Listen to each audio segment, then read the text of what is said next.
Class President, Chapter 3, A Good Leader. The next morning in Mr. Flores' class, everyone kept busy discussing how he or she was going to spend $1 million. Just before lunchtime, Cricket raised her hand. "Can't we vote for a class president today?" she asked. She was probably going to nag the teacher about it every day, thought Julio. "What's the rush?" asked Mr. Flores. "This is only the second day of school. We have a whole year ahead of us." "Don't remind me," Julio groaned under his breath, but loudly enough for Lucas and others to hear. "You said we should wait until we know each other better," Cricket pointed out. "But we already know each other." "Yeah," several of the fifth graders chorused. "It's true, you know each other better than I know you," said Mr. Flores. "But since you've never voted for a class president before, you may not have thought about what qualities a president should have." "It's got to be somebody that everybody likes," said Arthur. "True," Mr. Flores said. "However, is an election just a popularity contest? Does the most popular person make the best president?" "It's the most popular person who always wins an election," said Zoe. "Yes, nevertheless, a person should be popular for the right reasons," said Mr. Flores. "What other qualities should a good president have?" No one answered. Even Cricket, who always had the right answers to even the hardest questions, didn't know what to say. "What about leadership ability?" asked Mr. Flores. "But the teacher is the leader," said Cricket. "Of course," said Mr. Flores, "but the student you elect must have the potential to be a leader, even though the teacher is still in charge." "Sometimes teachers are absent," Lucas pointed out. "Yeah, but then we get a substitute," said Julio. Just then the bell rang for lunch. "We'll have an election on the second Friday in September," said Mr. Flores. "I want you to think hard about the best candidate for the job. Look for a good leader, someone who is fair, and who stands up for what he or she thinks is right. Think about someone who is concerned about the whole class, and not just a few special friends." Julio looked at Cricket. She was very smart, and she spoke out a lot in class. Probably she would make an okay president, but he didn't think she thought about anyone except herself and a few of the girls who were her friends. Mr. Flores was right, Julio thought as the class headed down to the lunchroom. He wondered if he himself had what it took to be a good leader. Lunch that day was another of Julio's favorites, hot diggity dog, a fancy name for a hot dog on a bun, with potato puffs, coleslaw, and oatmeal raisin cookies. Cricket looked around the table. "If you vote for me," she told everyone, "you know you'll get a smart president." "Zoe is smart too," said Sarah Jane. "I don't want to be president," said Zoe. "I'm voting for Cricket." "Lucas is going to run for president," Julio announced. "You are?" Cricket asked him. "I might," said Lucas. "I'm going to be his campaign manager," Julio said. "Then he'll never win," said Cricket. "Are you finished yet?" Lucas asked Julio. "Let's go out and play soccer." "We're not having the election yet." Julio licked the mustard off his fingers and gathered up his lunch tray. "I'm coming," he said. Soccer was a lot more important than the election. Outside, the boys quickly formed teams. Some days the girls played soccer too, or sometimes they jumped rope together. Julio was the best player, and he was chosen captain of one team.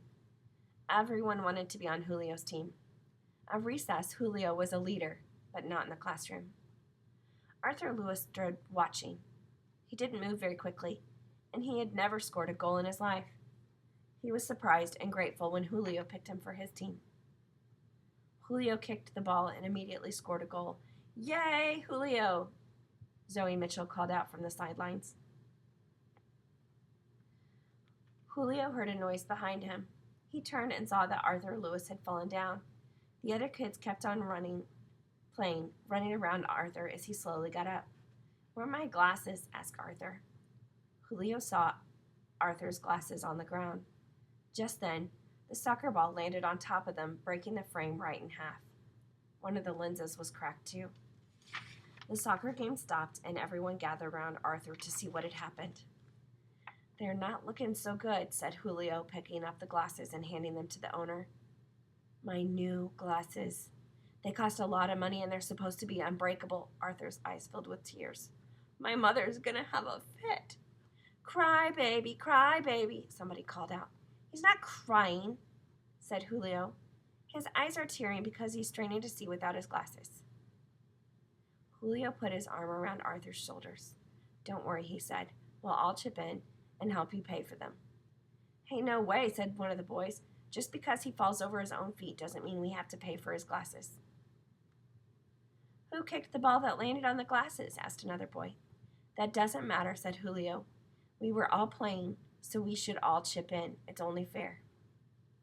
"It's an awful lot of money," said Arthur. "I don't think you'll be able to pay for them."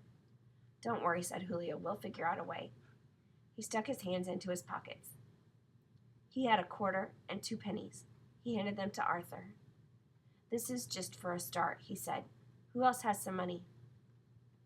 "I spent my allowance already," said Sarah Jane Cushman. "Besides, the girls weren't even playing soccer today." "That's not the point," said Julio. "Arthur's in our class, and I think we should all help him out." Lucas handed over a dime and 2 quarters. Even without his glasses on, Arthur could figure out that he had only 87 cents. It wasn't even enough for the tiny screws on the frames. The teacher who was supervising recess came over to see what was wrong. "Is anyone hurt?" she asked. "Just his glasses," said Julio as the bell rang for the students to return to the building. Julio kept his arm around Arthur's shoulders as they went inside. "It's okay," he said. "We'll get the money. Tell your mother not to worry. It will just take a little more time." "I hope it doesn't take too long. I can hardly see anything without my glasses," complained Arthur. "I'll be your seeing eye boy," Julio said, and he guided Arthur right to his seat. "Arthur broke his glasses," Cricket announced when they were all seated. Kevin Shea did it," said Sarah Jane. "He kicked the soccer ball that landed on Arthur's glasses." Everyone spoke at once, trying to explain the accident. Finally, Mr. Flores had the whole picture. "We should all chip in and help pay for the new glasses," said Julio. "We could earn the money." Mr. Flores looked at Julio. "That's a good idea," he said. "Any suggestions on how we could do it?" "We could put on a play and charge admission," said Lucas. "A project like that would take a long time," said Mr. Flores. "If we're going to pay for Arthur's glasses, we have to do something quickly." "I know," said Cricket. "We could have a bake sale. My mother taught me how to make chocolate chip cookies. If everyone baked one thing, we could have a big sale. We could do it tomorrow." "I can make cupcakes," said Sarah Jane. "My mother makes great peanut butter cookies," said Lucas. "I bet she'd help me make some for the sale." Soon everyone had suggestions of what they could bake.